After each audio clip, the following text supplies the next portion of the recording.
ओम विष्णु नमन प्रणाम बंधुओं। आज अपन श्री सद्गुरुदेव जम्बेश्वर भगवान की अमृत वाणी का 5वें शब्द का भावार्थ करेंगे। चौथा शब्द गुरु महाराज ने उद्धव जी जोधावत को सुनाया था। उनकी जिज्ञासा था कि आपकी आयु क्या है, उसका ज्ञान दिया। तो फिर उद्धव जी के मन में और जिज्ञासा हुई और ये प्रश्न पूछा। उद्धरण का नावत यूं कहे जाम्बा जी सु बात, जान कौन रो थे जाप कौन रो थे करो हमें बतावो तात। कान्हा जी के पुत्र उद्धरण जी ने इससे पूर्व शब्द द्वारा आयु का ज्ञान प्राप्त करके फिर यह दूसरा शब्द पूछा कि हे देव, आप जप किसका करते हैं, आप किसका जाप करते हैं, हमें भी बताएं कि हम किस देव का जाप उपासना करें। गुरु जाम्बू जी ने शब्दोच्चारण से इस प्रकार समझाया।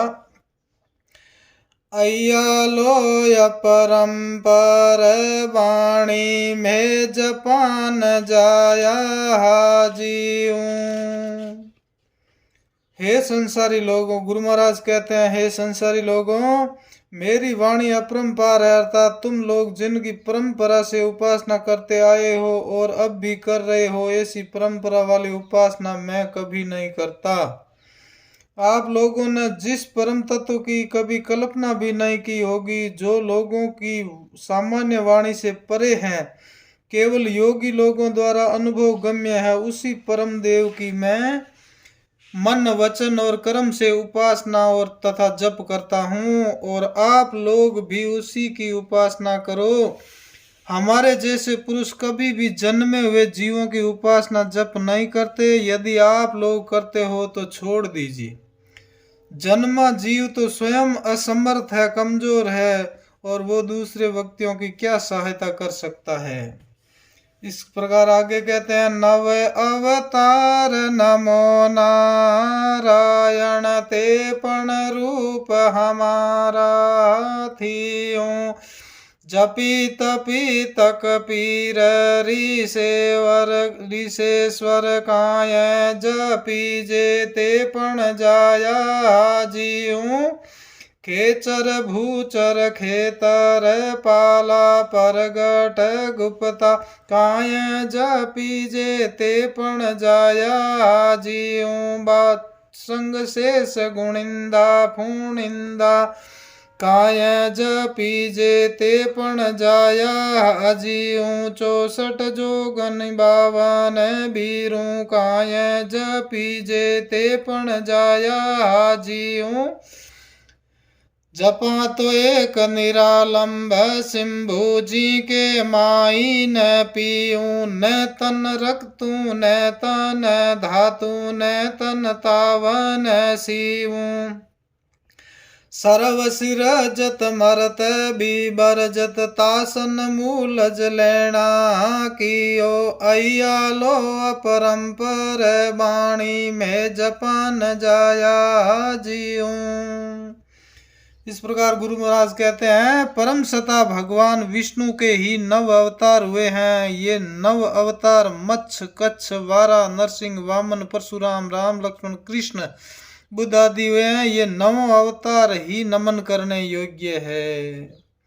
इनसे अतिरिक्त अन्य जन्मा जीव उपास्य नहीं है, तथा ये 9 अवतार मेरे ही स्वरूप है। देश काल शरीर से भिन्न हो सकते हैं, किंतु तत्व रूप से तो मैं और 9 अवतार एक ही है। आगे गुरु महाराज कहते हैं, अब आगे जन्मे हुए जीवों को बता रहे हैं, जिसका जाप लोग किया करते हैं। उनमें यति तपस्वी, तकिए पर रहने वाले फकीर, ऋषि, मंडलेश्वर इत्यादि ये जन्मे हुए जीव है। ये लोगों, इनका जप क्यों करते हो? आकाश में विचरण करने वाले, धरती पर रहने वाले, क्षेत्रपाल, भूमिया इत्यादि तो प्रकट हुए, तथा कुछ गुप्त हैं, इन्हें आप क्यों जपते हो? ये तो जन्मे हुए जीव हैं। वासुकी नाग हो, शेष नाग हो, मणिधारी हो, न गुणवान तथा फणधारी नागराज ही क्यों न हो, ये सभी जन्मे हुए जीव जप करने योग्य नहीं है। फिर इनके धोख क्यों लगाते हो?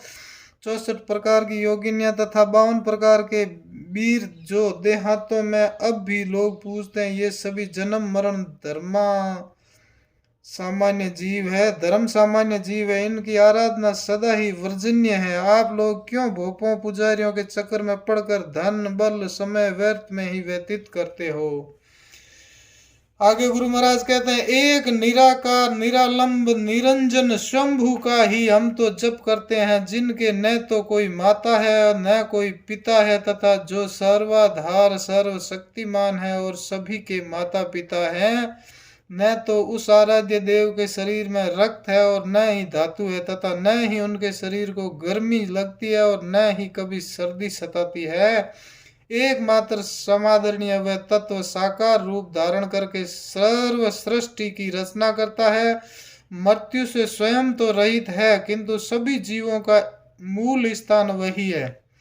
वहीं से जीवों का उद्गम होता है, अंत में वहीं जाकर जीव लय हो जाता है। भगवान गुरुदेव कहते हैं, सर्वशक्तिमान सर्वेश्वर भगवान की शंभु से ही जीवों का उद्गम होता है और अंत में जाकर सर्वशक्तिमान भगवान में ही लय हो जाते हैं।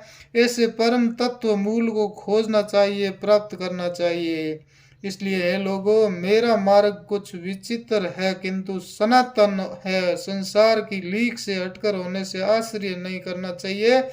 मैं जन्मे हुए जीवों का कभी जप नहीं करता हूँ और आपको भी यही कहता हूँ कि कभी जन्मे हुए जीवों का जप उपासना नहीं करनी चाहिए। वे स्वयं फंसे हुए हैं, वे कैसे दूसरों को मुक्ति दिला सकते हैं। इस प्रकार गुरु महाराज ने उद्धव जी को ये पांचवें शब्द के माध्यम से किसकी पूजा करनी चाहिए, किसकी उपासना करनी चाहिए, ऐसा ज्ञान दिया। आगे छठा शब्द भी उद्धरण जी ही पूछते हैं गुरु महाराज से, उसकी व्याख्या अपन अगले कल करेंगे। बोलो श्री गुरु जम्बेश्वर भगवान की जय। साथियों, मैंने अपनी मति से पांचवें शब्द का भावार्थ किया है, उसमें कोई त्रुटि या कोई भी भूल चूक है तो मुझे कमेंट बॉक्स में ज़रूर बताएं, मैं भूल सुधारने की कोशिश करूंगा और छोटा समझकर आप मुझे माफ़ कर देना। मेरे YouTube चैनल पर आप नए हैं तो इस YouTube चैनल को अवश्य ही सब्सक्राइब करें व अन्य बंधुओं तक पहुंचाने के लिए शेयर भी करें। धन्यवाद। बोलो श्री जम्बेश्वर भगवान की जय, श्री गुरु जम्बेश्वर भगवान की जय, श्री विष्णु भगवान की जय।